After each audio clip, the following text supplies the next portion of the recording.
Hello everyone, আমার নতুন একটি ভিডিওতে সবাইকে স্বাগত জানাই। আশা করছি সবাই ভালো আছো, সুস্থ আছো। আমরাও কিন্তু ভালো আছি। আর এই ভিডিওটা ছিল সোমবার, মানে লক্ষ্মী পুজোর দিন। তো এখন যখন আমি এই ভিডিওটা ছাড়বো তখন হয়তো আর লক্ষ্মী পুজোর দিন নেই, বা লক্ষ্মী পুজোর অনেক দিন হয়ে গেছে, 3-4 দিন পরেই এই ভিডিওটা তোমরা দেখতে পাচ্ছ।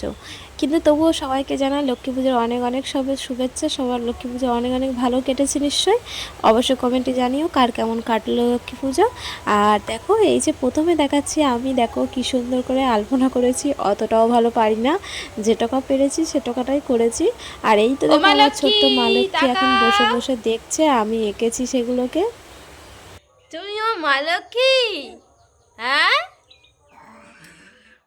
আর বন্ধুরা, এটা আমার মামামের প্রথম লক্ষ্মী পুজো, মানে জন্মের পরে প্রথম লক্ষ্মী পুজো।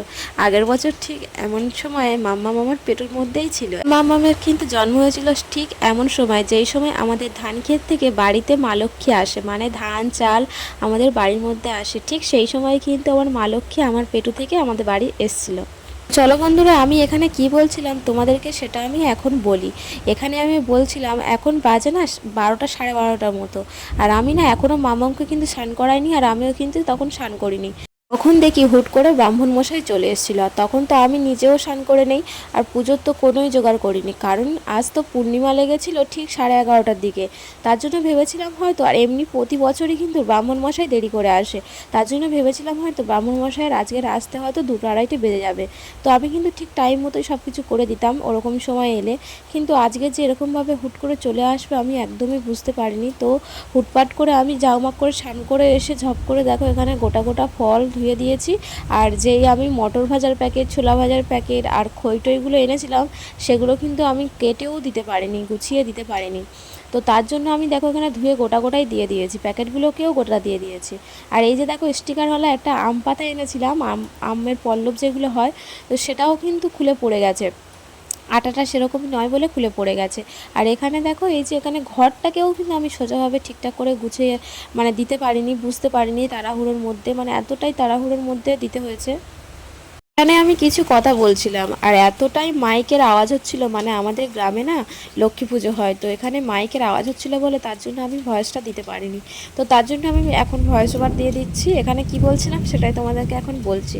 তো তোমাদের কাছে আমি একটাই কথা আমি জিজ্ঞাসা করতে চাই, সেটা হচ্ছে ব্রাহ্মণ মশাইয়ের মতো পুজো করে গেছে। আমি ভেবেছিলাম যে আমি এত কষ্ট করে ভেবে রেখেছিলাম যে সুন্দর করে পুজো দেবো মার কাছে, কিন্তু সেটা তো আর হলো না। তাই ভাবলাম যে আমি যে গোটা গোটা ফলগুলো দিয়েছিলাম সব কিছুকে আমি গুছিয়ে রেখে দেবো, দিয়ে সেটা নিয়ে আমি সন্ধ্যাবেলা আবার কিন্তু ভালো করে পুজো দেবো। তো তোমরা কিন্তু কমেন্টে জানিও যে এটা আমি ঠিক করেছি কি করিনি। আর তারপরে আমি কিন্তু এখনও আমার গোপুসোনাকেও কিন্তু স্নান করানো হয়নি, বিশ্বাস করো। মানে তখন মানে এতটা তাড়াহুড়োর মধ্যে ছিলাম।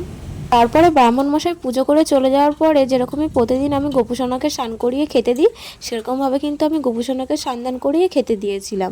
আর এখন বাজে 4টে, আর এখন বানাচ্ছি আমাদের জন্য লুচি আর আলুর দম।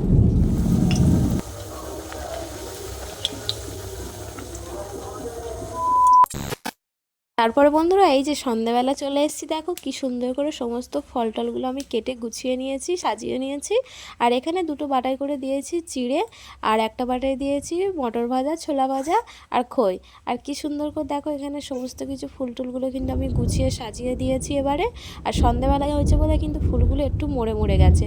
পরে মামে একটু সাজুগুজু করে চলে এসেছি। দেখো সাজুগুজু বলতে মামামকে একটা নতুন ড্রেস পরিয়ে দিয়েছি, আর আমি কিন্তু একটা শাড়ি পরে নিয়েছি। এখন চলো, এবার আমি ধূপ প্রদীপ কিন্তু সুন্দরভাবে জ্বালিয়ে নিয়েছি, নিয়ে এবার আমি ধুনো জ্বালাবো। ধুনোর জন্য আমি কিন্তু নারকেল ছোবড়াগুলোকে ভালো করে আগে থেকেই আমি ছোটো ছোটো করে টুকরো টুকরো করে কেটে নিয়েছি।